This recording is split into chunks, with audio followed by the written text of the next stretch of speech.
तो चलो आज बात करते हैं 2024 के most trending anime Solo Leveling के बारे में। स्लो लेवलिंग की कहानी संग जिनहू नाम के एक बंदे का है जो एक ई रैंक का हंटर है। ये इस हंटर वर्ल्ड में काफी ज्यादा फेमस है। सबसे अच्छा या पावरफुल है इसलिए नहीं, बल्कि ये तो इस दुनिया का सबसे कमजोर हंटर है। जी हाँ, अपने ये जो मेन कैरेक्टर है वो इस दुनिया का सबसे वीकेस्ट हंटर है। दोस्तों अभी आप लोगों के मन में एक सवाल आ रहा होगा, ये हंटर्स आखिर है कौन? तो ये जानने के लिए आपको स्लो लेवलिंग वर्ल्ड के प्रेजेंट समय से 10 साल पहले जाना होगा, जहाँ अचानक से बहुत सारे दूसरे दुनिया के पोर्टल्स अर्थ में ओपन हो जाते हैं और इन पोर्टल से निकलते हैं दूसरे दुनिया के मॉन्स्टर्स और तो और नॉर्मल ह्यूमन मिलिट्री वेपन्स। इन मॉन्स्टर्स के ऊपर बेअसर है, इसलिए इन मॉन्स्टर्स से लड़ने के लिए कुछ स्पेशल पावर्स वाले इंसान सामने आए और इन्हीं इंसानों को हम हंटर्स के नाम से जानते हैं। और हंटर्स मॉन्स्टर्स से क्यों लड़ते हैं, इसका एक आंसर तो आप लोगों को पता ही होगा कि मॉन्स्टर्स अगर हमारे धरती में आ गए तो आम इंसानों को मार के धरती पे कब्जा कर लेंगे। और दूसरा कारण है कि हंटर्स मॉन्स्टर्स को मार के ही अपना घर चलाते हैं,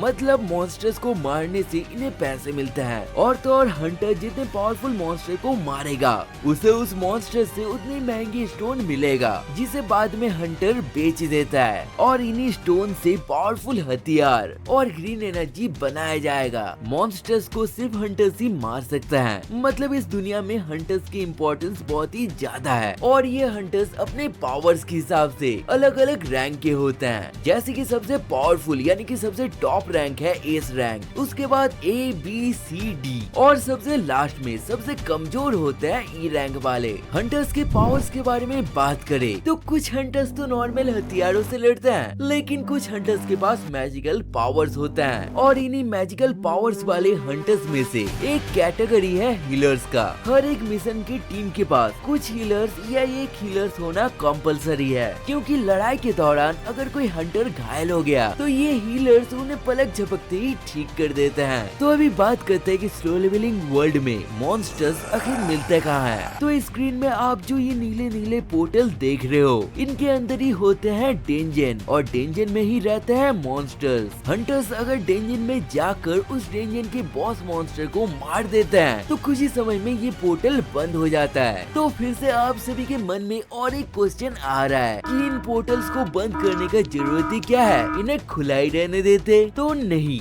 अगर 7 दिन के अंदर किसी ओपन पोर्टल को बंद नहीं किया गया तो उस डेंजन के मॉन्स्टर्स ह्यूमन वर्ल्ड में आके कोहराम मचाएंगे। इसलिए हंटर्स ग्रुप को जैसे ही किसी पोर्टल खुलने का खबर मिलता है तभी एक हंटर ग्रुप फटाफट उस जगह जाकर डेंजन में घुस के डेंजन के बॉस मॉन्स्टर को मार के उस पोर्टल को बंद कर देता है। दोस्तों ये थी स्लो लेवलिंग वर्ल्ड के कुछ बेसिक इंफॉर्मेशन। नेक्स्ट वीडियो में हम इस सीरीज के मेन कैरेक्टर जेनबू के बारे में बात करेंगे कि जेनबू कैसे एक ई रैंक के कमजोर हंटर से सबसे पावरफुल हंटर बन गया, क्योंकि इस दुनिया का एक नियम है कि अगर किसी हंटर का पावर एक बार जाग गया तो किसी भी तरीके से उस हंटर का पावर बढ़ाया या बदला नहीं जा सकता है। लेकिन जेनबू के साथ ऐसा क्या हुआ जिससे उसने इस नियम को तोड़ दिया? और स्लो लेवलिंग के बारे में ऐसी और बहुत सारी कमाल की वीडियोस आएंगे, इसलिए अभी के अभी चैनल को सब्सक्राइब कर लो। वीडियो अच्छी लगी तो वीडियो को लाइक जरूर से करना और जाने से पहले स्क्रीन में स्लो लेवलिंग रिलेटेड कुछ वीडियोस आ रहे हैं, आप उनमें से किसी एक को क्लिक करके देख सकते हो। तो मैं आपसे मिलता हूँ ऐसी और एक मजेदार वीडियो के साथ, तब तक के लिए बाय बाय।